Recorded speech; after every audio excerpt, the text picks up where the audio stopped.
another print disability, which makes reading, holding a book, or turning a page difficult or impossible.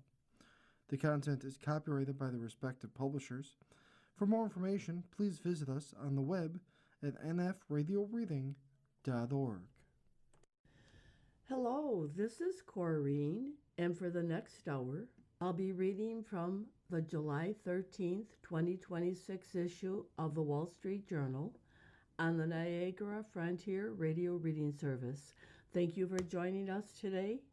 The highlights under business and finance are: Apple fired a shot at an artificial intelligence rival by filing a lawsuit alleging that a senior OpenAI executive was involved in a months-long campaign to steal Apple trade secrets. Wall Street is sending a message to technology companies engaged in a historic borrowing spree for AI infrastructure that they need to slow down. The $9.6 billion that venture capital mogul Vinod Khosla has paid for the Seattle Seahawks is a record price for a controlling interest in an NFL franchise. Federal Reserve Chairman Warsh will have opportunity to steer a new consensus about rate policy and inflation when he testifies to Congress this week. Moana, Disney's live-action remake of its animated hit, disappointed in its weekend box office debut, earning $43 million domestically for a production that cost about $250 million. The launch of ADI Predict Street, a new prediction market owned by the Abu Dhabi royal family, has been troubled even as it benefits from World Cup exposure. A coalition of record label and artist groups is pushing streaming giants to label music generated with artificial intelligence as the industry grapples with how AI is changing the business. More companies are looking for AI champions within their ranks who are enthusiastic about the technology and willing to sell colleagues on its importance. Now for the key articles under the Worldwide section. Senator Lindsey Graham of South Carolina, a foreign policy hawk who became one of Trump's closest allies in Congress, died at 71. Graham's death added to the challenges of fellow Republicans as they struggle to enact the Trump agenda. Iran's chokehold over the Strait of Hormuz is part of a long game by which Tehran hopes to end up dominating the Gulf economy and emerging as a regional hegemon. The U.S. carried out new strikes on Iranian military targets near the strait as the standoff between the countries deepens. The government subpoenaed New York Times reporters who worked on articles about security concerns over a jet given to the U.S. by Qatar and used as Air Force One. Senator McConnell said his lengthy absence from Congress has been because of a fall and subsequent pneumonia, and he plans to return. Ukraine's prime minister resigned after a little over a year in office in a shakeup by Zelensky's government. The Justice Department is probing an allegation that UAW President Fain abused his position to help his fiancée get a financial benefit. Investigators have found evidence that Corey Lewandowski may have been involved in improperly awarding government contracts at Homeland Security. A fire killed 27 people at a pub in Bangkok. Died Sheikh Hamad Al Thani, 74, ex-ruler of Qatar. The picture on today's front page shows Senator Lindsey Graham speaking before multiple microphones, and in the background are Army howitzers and other military vehicles. The headline, Sudden Death Adds to Challenges for Republicans on Capitol Hill, by Eliza Collins, Olivia Beavers, and Richard Rubin. Republicans were expected to move quickly to fill late Senator Lindsey Graham's seat after his sudden death added to the challenges facing GOP lawmakers as they tried to confirm a key nominee and pass President Trump's agenda headed into the midterms. The longtime South Carolina Republican died at age 71 from an aortic tear, his office said. His death narrowed the GOP Senate majority to 52 to 47. There will be a massive hole in the Senate in the size and shape of Lindsey Graham. It will impact everything, said Senator Mike Lee, Republican from Utah, on Fox News on Sunday. He added, there are plans of succession in place, of course, and I'm sure those will unfold in the coming days and weeks. Nonetheless, the impact of this can't be overstated. The process to replace Graham is straightforward. Governor Henry McMaster, a Republican, can appoint a temporary successor immediately to serve out the rest of Graham's term, which ends in January. Once someone fills the position, Republicans will be back to a 53 to 47 majority, though Senator Mitch McConnell, Republican from Kentucky, remains unavailable to vote because of his own health problems. Then the state will hold a redo of the Republican primary to select a new nominee to take Graham's place on the ballot. Given the state's deep red lean, the winner of the special primary is expected to be the favorite to keep the seat in Republican hands in the November's election for the next 6-year term. Graham's death also causes some more urgent difficulties for Republicans as well. This coming week, the Senate is scheduled to consider the nomination of Trump's Attorney General pick, Todd Blanche. On Wednesday, the nominee is set to have his confirmation hearing in front of the Senate Judiciary Committee, of which Graham was a member. Graham's death could make it harder for the Senate to quickly confirm Blanche, given that Democrats are expected to be sharply opposed. Despite majorities in the House and Senate, congressional Republicans have also been struggling to pass major priorities this summer because of clashes with both the president and one another. The 60-vote filibuster rule in the Senate means Republicans need at least some Democratic votes to pass most legislation, including efforts to reauthorize a major overseas surveillance program. Republicans have had difficulty in finding a path forward on Trump's request for a much larger defense budget, a fight that is expected to be even more challenging without Graham.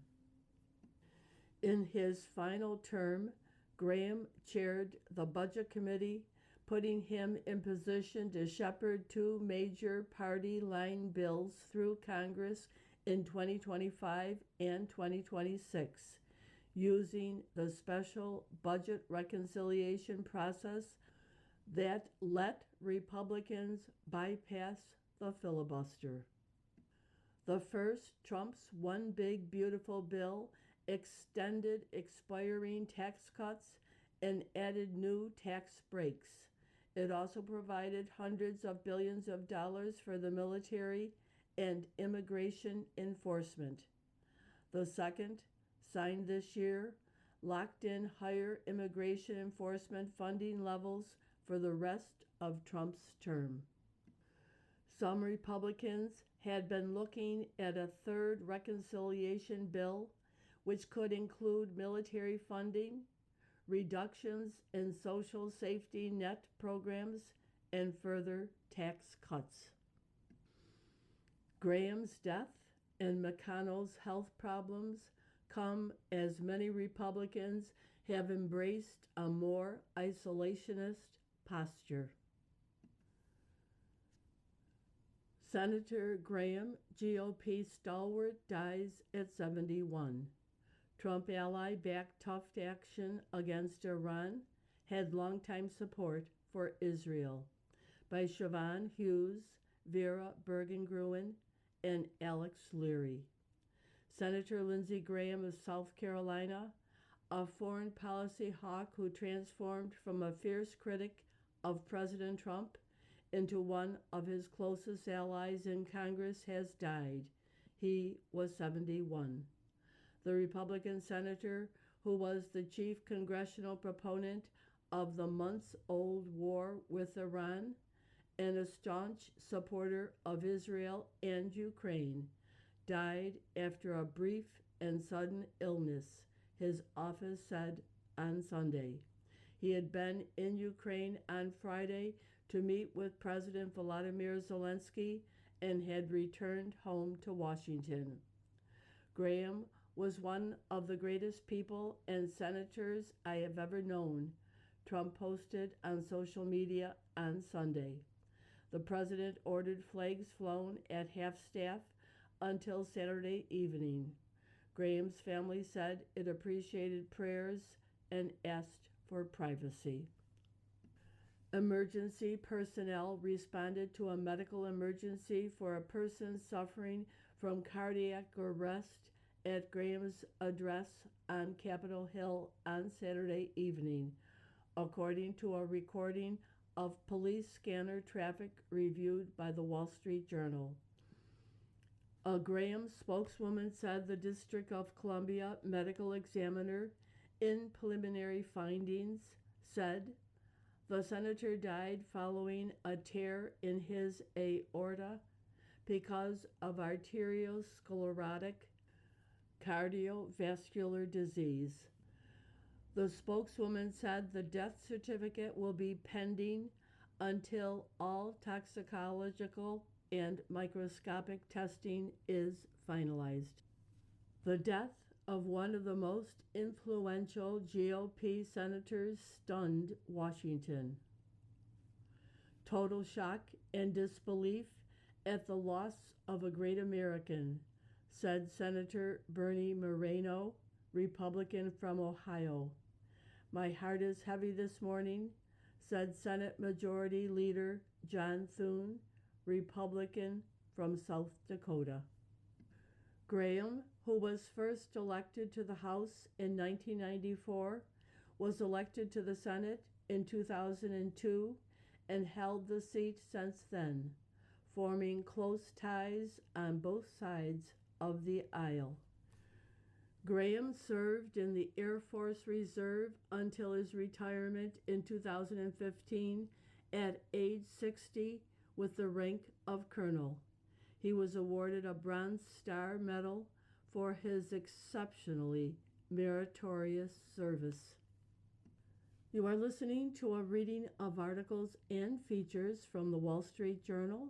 on the Niagara Frontier Radio Reading Service. Other articles from the front page follow. Iran plays long game amid new fighting by Yaroslav Trofimov, Dubai. For the Iranian regime, keeping a chokehold over the Strait of Hormuz has turned out to be more important than the tens of billions of dollars in sanctions relief from the Trump administration. That is because Tehran is playing a long game.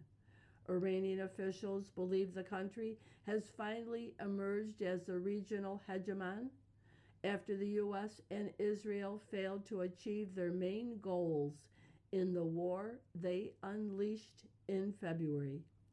And as long as Tehran cements this new status by securing permanent arrangements to control the vital waterway and dominating the Persian Gulf economies along with it, then the rest, including American sanctions relief, will eventually follow. This is the only way. Recognize the new Iranian order in the Strait of Hormuz, warned Ephraim Azizi, the head of the Iranian Parliament's National Security Commission. The Strait of Hormuz will only open with Iranian arrangements, not American threats, added the Parliament Speaker and the lead negotiator with the U.S., Mohammad Badr Ghalibaf. This attitude heralds a rocky future with regular bouts of violence, continuing uncertainty for global energy markets, and a Damoclean sword of renewed strikes hanging over the Gulf monarchies. The Islamic Republic will become even more of a gangster regime. Its takeaway from the war is that concessions are won through coercion by attacking its neighbors, threatening the Strait of Hormuz, and driving up the price of oil. Said Karim Sajapur, Iran expert at the Carnegie Endowment for International Peace. Like Putin's Russia, the Islamic Republic believes that its security depends not on the prosperity of its people, but on the insecurity of its neighbors.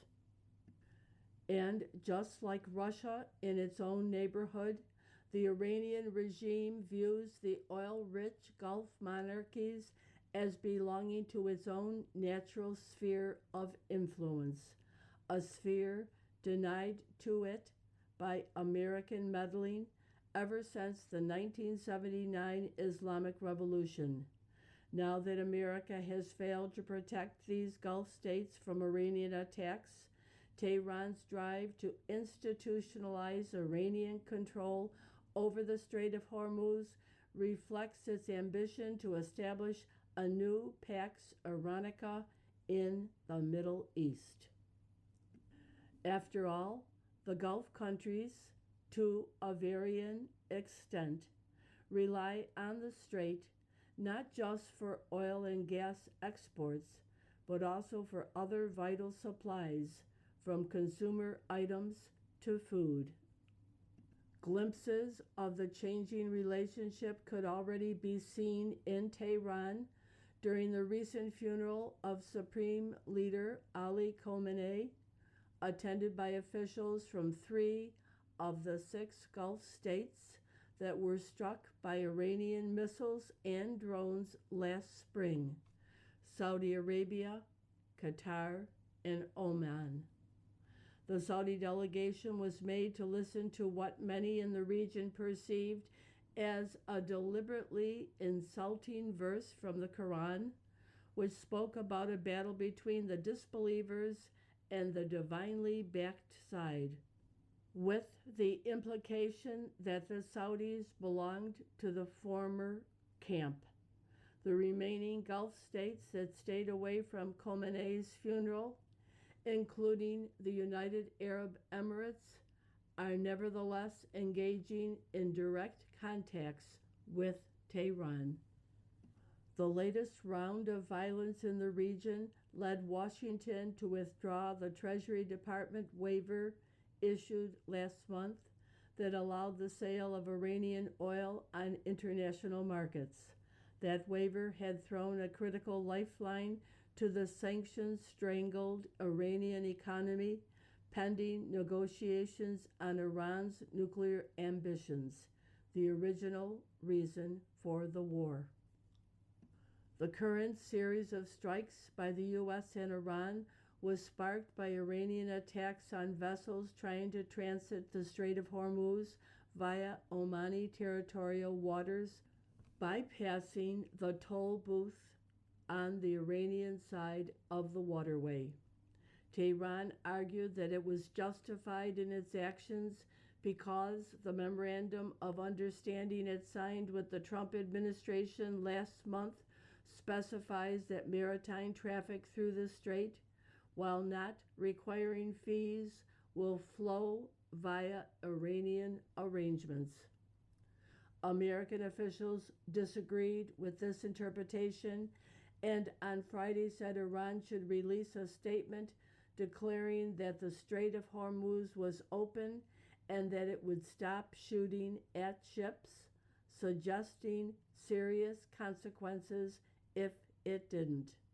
A day later, Iran fired on a ship near the strait and declared the waterway closed. The U.S. responded with further strikes on Iranian targets. Apple's OpenAI suit echoes past attacks. The central allegation was that a rival stole Apple's innovations, by Ralph Winkler. Steve Jobs declared thermonuclear war on Google's Android operating system in 2010, calling it a stolen product. Now his successor is going to battle against Apple's new and dangerous rival. In one of his last acts as Apple's chief executive, before successor John Ternus takes over, Tim Cook fired a missile at OpenAI. In a lawsuit filed Friday, Apple alleged that a senior OpenAI executive who once sat atop Apple's own product design team was involved in a months-long campaign to steal Apple trade secrets. Although it isn't yet clear what evidence the company has to back up all its claims, the suit lands before OpenAI has released a product and as the technology industry races to build artificial intelligence-powered devices that can move society beyond the smartphone era. The winner could dominate the future, just as Apple's iPhone has ruled the consumer market for the last 20 years. Activists ramp up for war with AI. A leader's disappearance has a hardline movement against AI on edge, by Zusha Ellison, San Francisco. In the months that Sam Kushner disappeared in November, Matt Hall searched city streets where homeless live and in wooded hills where campers hide. Hall worried for the safety of Kushner, a 27-year-old activist who had been leading sit-ins at OpenAI to protest the dangers of artificial intelligence. He feared for OpenAI's employees too. The last time Hall saw him was at a Spartan Oakland cottage that served as headquarters for their hardline group, Stop AI. Kushner, an electrical engineering technician by training, was angry, insistent that more had to be done. Kushner's disappearance looms over what has become ground zero for a hardening resistance to the world's hottest technology, The Bay Area's AI boom is drawing young, disillusioned men and women to join the fight against it.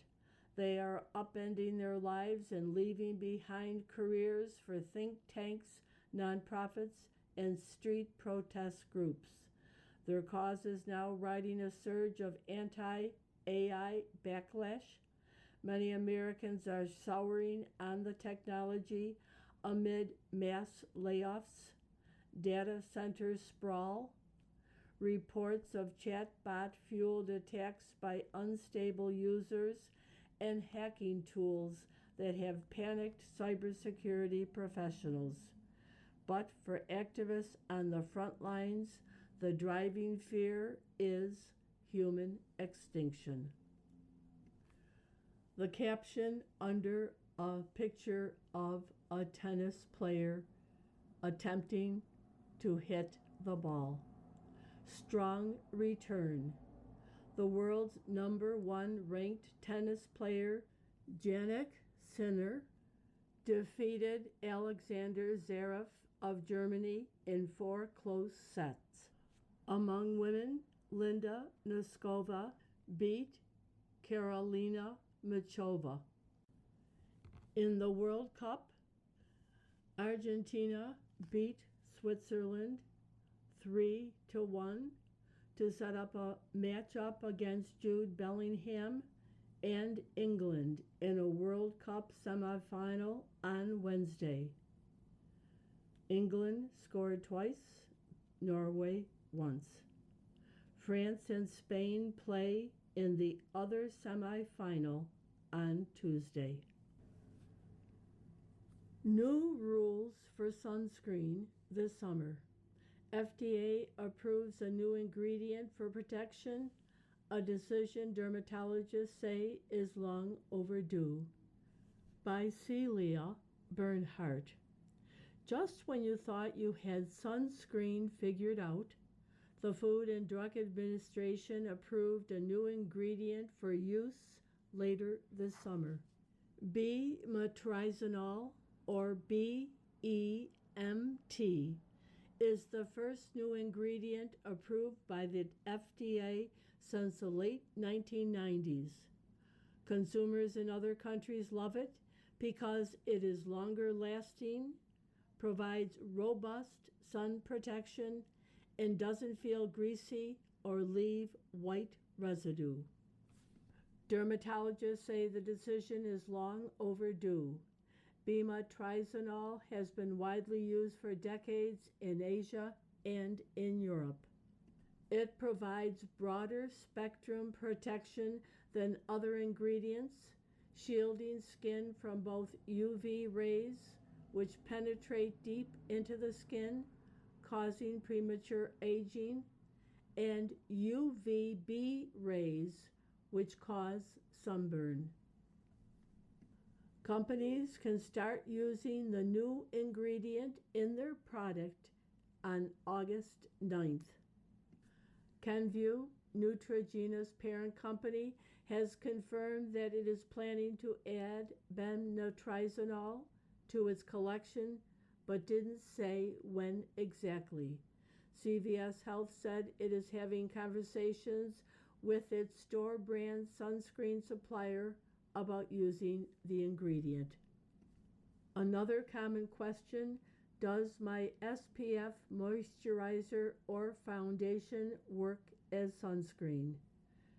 The answer: given the rising awareness of the risks of sun damage, SPF has found its way into many cosmetic products. Moisturizers, foundations, concealers, powders, lip balms have increasingly been marketed with additional sun protection in the past couple of years. If you're heading outside, dermatologists recommend applying sunscreen in addition to SPF cosmetics.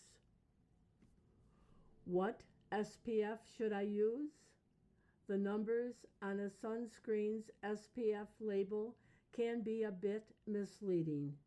At SPF 30, a sunscreen already blocks 97% of UVB rays, Going up from there, the differences become very slight. SPF 50 is just 1 percentage point more protection at 98%. SPF 100, despite the name, protects against 99% of rays. No sunscreen truly protects the skin at 100%. Dermatologists agree that exposure to UV rays, a known carcinogen, is very dangerous. So the lesson I got is to look for BEMT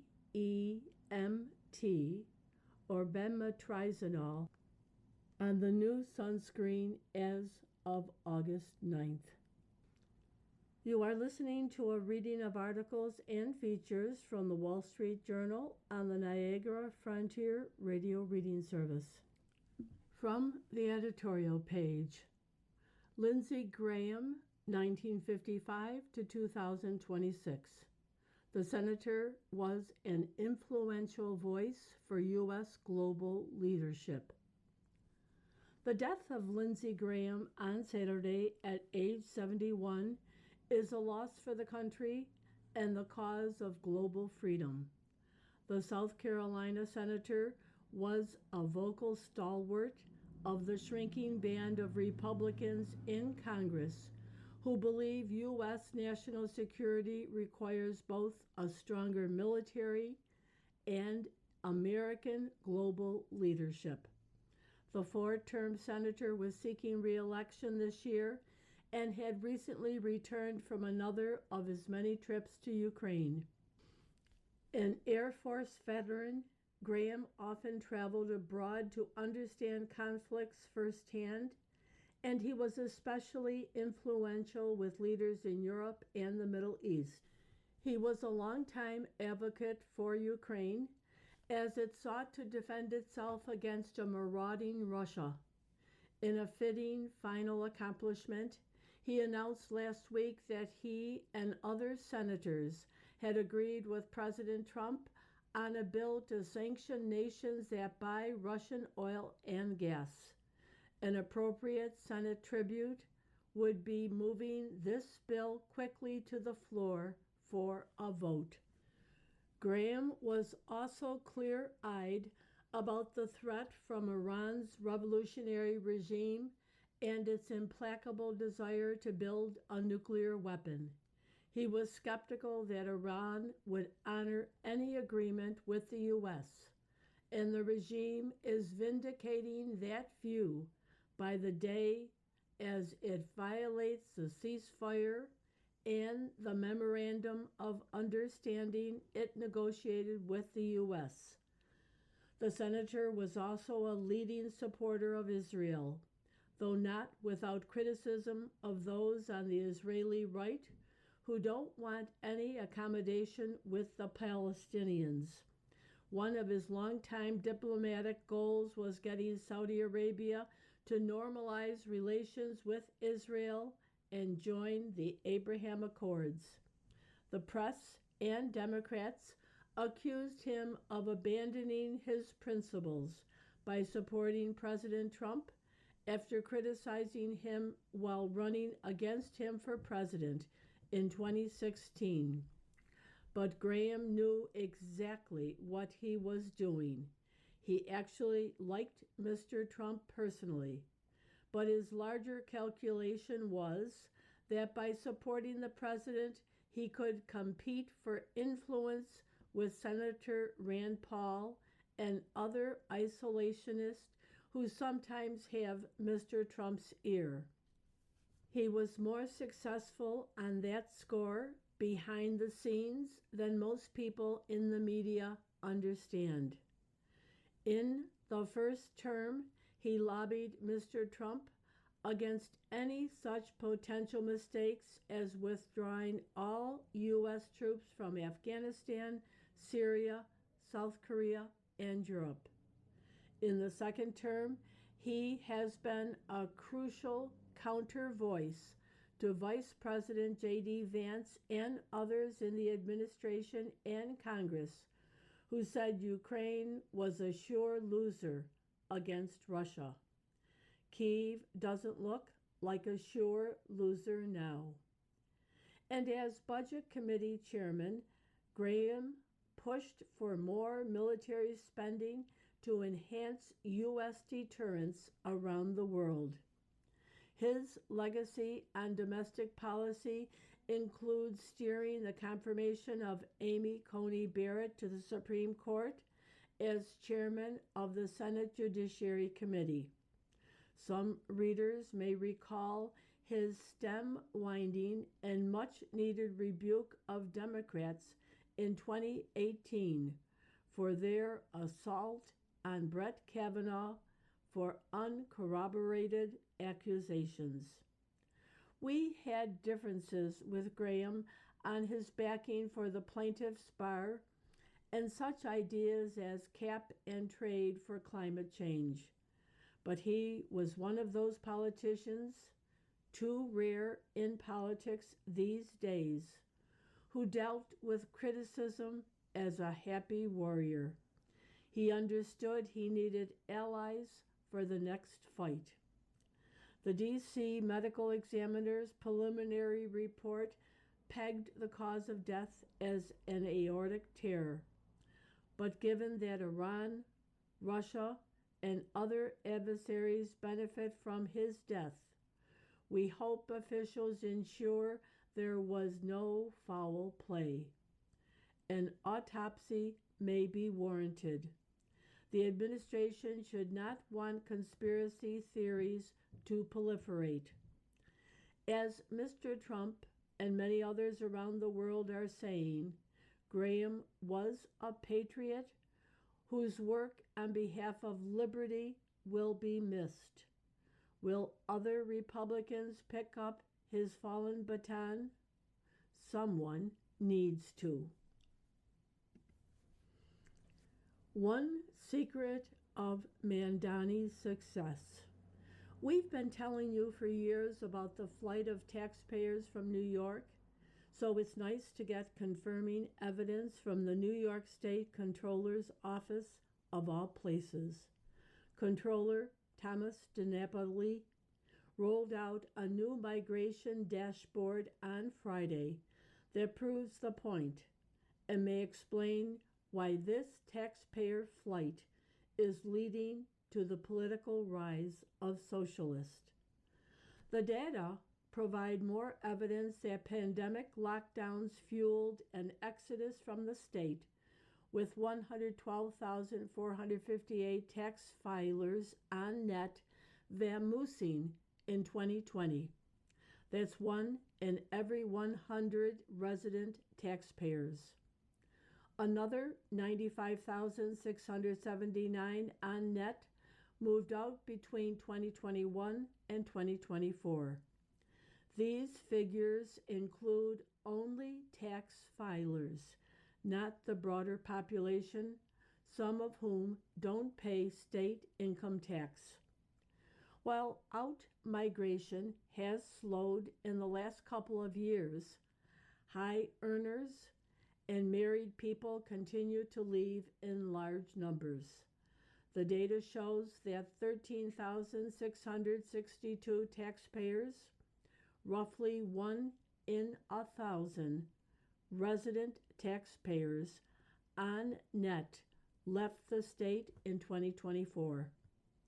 The greatest net loss of taxpayers was among married filers with incomes between $100,000 and $500,000, a net loss of $8,200, or more than half of the total net out migration in 2024, the Comptroller's Office says.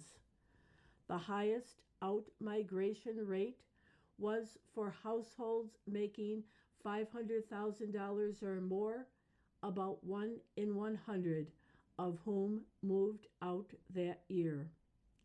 The data underscore how the state's high taxes and cost of living drive out top earners as well as middle and upper middle class families. Other flight propellants include New York City's poor public schools and disorderly streets. Enrollment in New York City public schools has fallen 117,800 since 2019. But here's the political irony, which the Comptroller's Office calls one positive post-pandemic trend: an influx to the state of single tax filers. These include the young urban progressives who formed New York City Mayor Zoran Mandani's base and propelled his socialist comrades to victory in Democratic primaries last month. Progressive policies in New York City and other big cities are driving out the moderate and conservative voters who have historically been an electoral check on bad governance. The New York voters who made George Pataki governor in 1994 and Rudy Giuliani mayor in 1993 now live elsewhere. These are the taxpayers who pay the bills for the welfare state and public unions. Good luck funding universal child care and socialist housing with the taxes from graduate students and community organizers. You are listening to a reading of articles and features from the Wall Street Journal on the Niagara Frontier Radio Reading Service.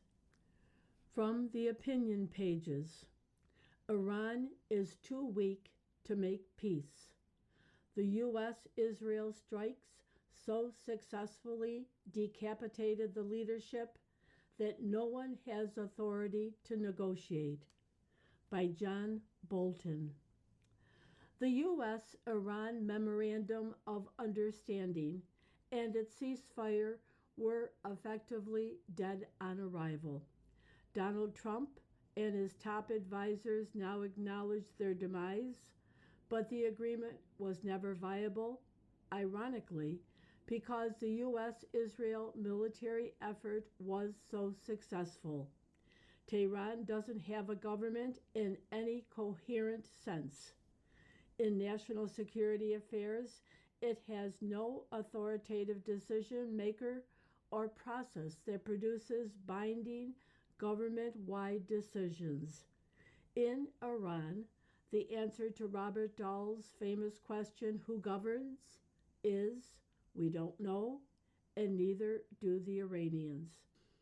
The strikes decimated Iran's highest government levels. Civilian leadership is in tatters.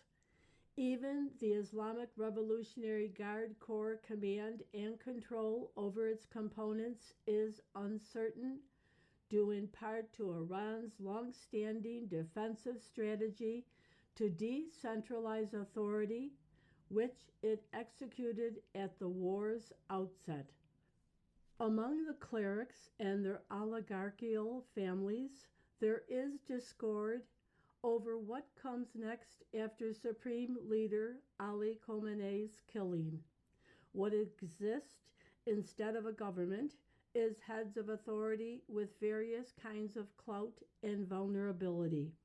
They compete for power, but none can consistently dominate today or in the foreseeable future.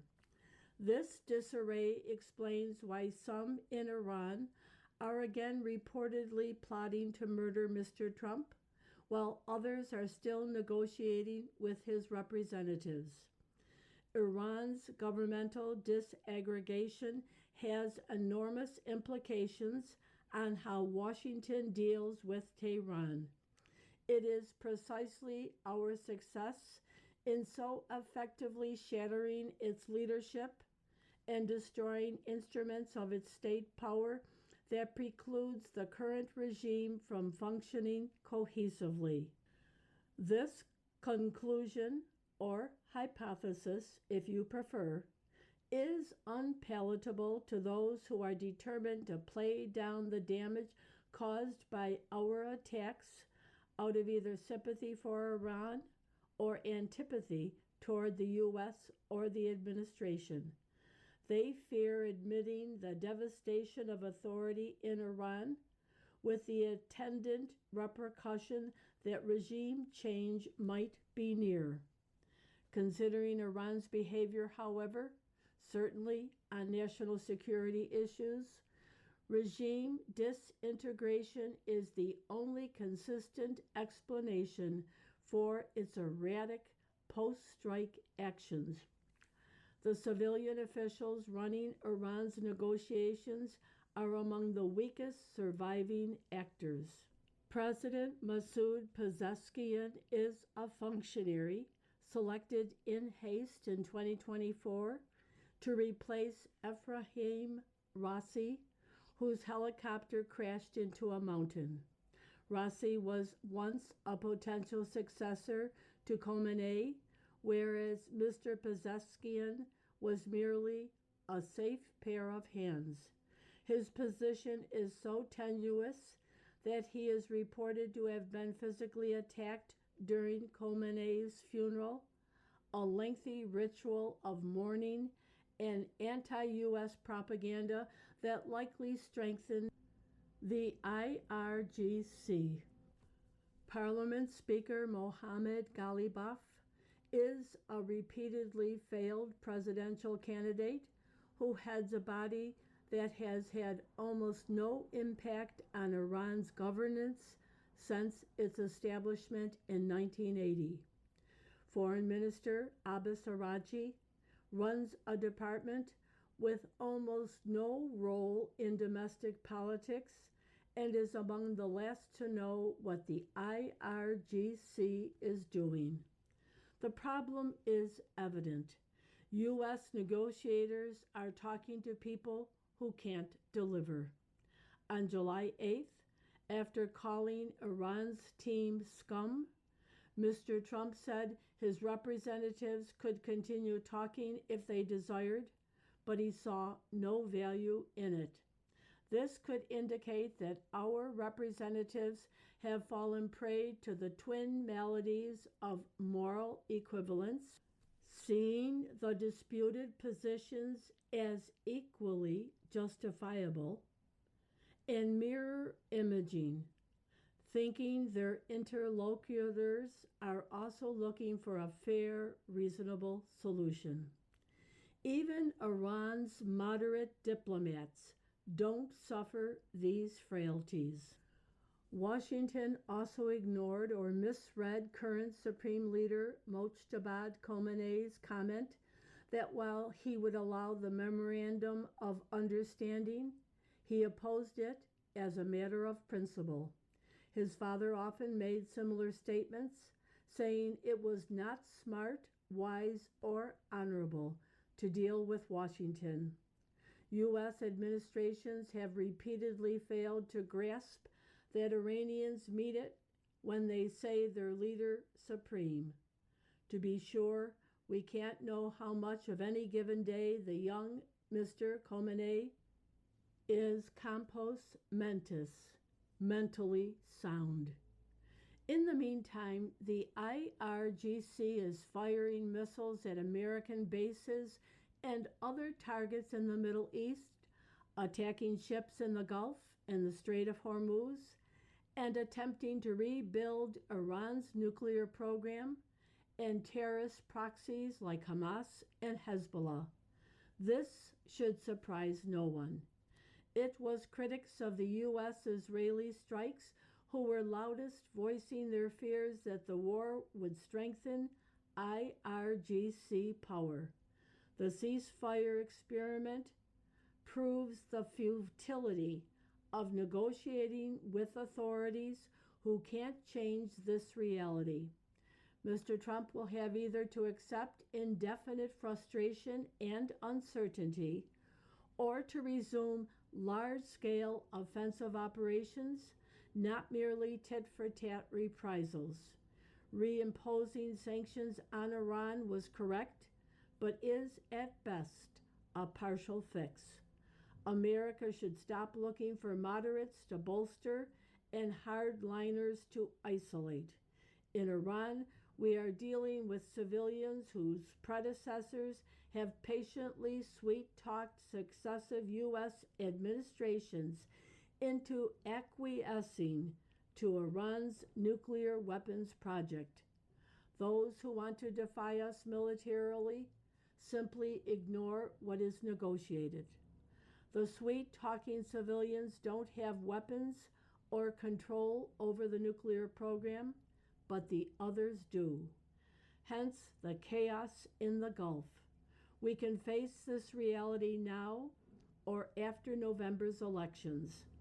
The right course is to act swiftly, reimpose the blockade, and choke off Iran's oil revenues.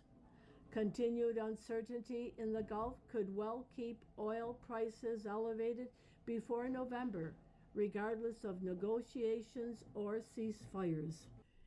If we delay, Tehran's hand will be stronger, having gained more time and billions of dollars in new revenue. Even if the president punts until after the elections, this remains the only intelligible path forward. In international affairs, Iran has no real government. This is a good thing. We caused it, and we should finish it. The first step is to reopen the Strait of Hormuz by force if need be. NATO Secretary General Mark Rutte supports U.S. strikes against Iran and predicts European allies would also agree in time. The next move is Mr. Trump's. Mr. Bolton served as White House National Security Advisor 2018 to 19 and is author of The Room Where It Happened, a White House memoir. J.D. Vance and the terrible, horrible, no good, very bad week. His understanding with Iran is in tatters, and Trump has diverged from him on arming Ukraine. By Alicia Finley. Who had a worse week, Democrats or J.D. Vance? The Democratic Party's progressive poobahs spent last week trying to wash Graham Plattner out of their hair after a woman he dated accused him of sexual assault. Democrats can only hope voters move on as quickly as they have. The vice president, meanwhile, experienced a series of misfortunes reminiscent of the classic children's book, Alexander and the Terrible, Horrible, No Good, Very Bad Day. The ceasefire he negotiated with the Iranian regime went up in smoke. His foreign policy of retreat and defeat took another blow after Russia banned diesel exports due to fuel shortages caused by Ukraine's long-range strikes on its refineries. Then President Trump diverged from him by signaling increased support for Ukraine. To cap it off, hedge fund magnate Ken Griffin, a major Republican donor, said he'd favor Secretary of State Marco Rubio in a matchup between the two for the 2028 GOP presidential nomination. Ooh! Unlike Alexander, the vice president's travails are a result of his own doing. Mr. Trump on Friday declared the ceasefire with Iran over, though the regime never abided by it anyway. The president said earlier in the week, "They violate the agreement every day. They lie, they cheat, they kill people." Didn't Mr. Vance herald peace in our time after negotiating the Memorandum of Understanding with Iran last month? Apparently, he didn't understand the regime with which he was negotiating. I think that they see there's a real opportunity here to turn over a new leaf so long as they do the right thing, he said. We have the cards, and if they don't honor the commitment, We'll figure out what to do when we get there. Now we're there. It didn't take long. The Iranians began firing at ships transiting through the Strait of Hormuz a week after the deal was signed. Upon the signing of this MOU, the Islamic Republic of Iran will make arrangements using its best efforts for the safe passage of commercial vessels with no charge for 60 days only from the Persian Gulf to the Sea of Oman and vice versa, the agreement says. As a real estate developer, would Mr. Trump have ever leased a property on the condition that tenants make arrangements using their best efforts to pay rent and only for 60 days? Yet Mr. Vance insisted that the regime would understand that operating in good faith was in its best interest. They want to have a much brighter future, he said, but the regime's vision of a brighter future entails nuclear weapons that allow it to control the region, not prosperity for its people. Nonetheless, Mr. Vance projected optimism about coalescing with both the hardliners and the pragmatists behind the idea. Not just that they want a peace deal now, but that 47 years of Iran policy toward the United States has been a mistake. Reports last week of a new Iranian plot to assassinate Mr. Trump argue the contrary. Iran's leaders understood Mr. Vance's aims better than the other way around. They knew Mr. Trump was losing patience with the war as midterm elections approached. They have squeezed the desperation to bring an end to the war for all it was worth. After the administration lifted its blockade and sanctions, the regime cranked up oil exports, which allowed it to rake in billions of dollars to finance its terrorism. Mr. Vance might have expected such a result. In October 2024, he criticized the Biden team for easing sanctions on Iran and releasing restricted assets in the hope that doing so would make the Iranians a better partner, would maybe get them a little bit more on the trajectory to being a reasonable country. That's not happening. They're just using that money to buy weapons that they launch against Americans. Exactly. In his new book, Communion, Finding My Way Back to Faith, Mr. Vance derides globalists as misinformed and naive. He explains his opposition as a senator to military aid for Ukraine as a matter of realism. The gap between Ukraine's and Russia's ability to project military power was vast, and we lacked the capacity to enable the Ukrainians to close that gap and keep it closed all by ourselves. Nobody has argued that the U.S. on its own should prop up Ukraine.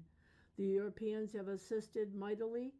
Ukraine's ability to push back Russia in recent months and hobble its energy infrastructure and military supply chains has undercut Mr. Vance's thesis.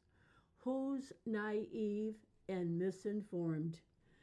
Equally naive and misinformed is his view that the government can revive a more traditional American culture with trade protection and industrial policy and by retreating from the world, which may explain Mr. Griffin's preference for Mr. Rubio.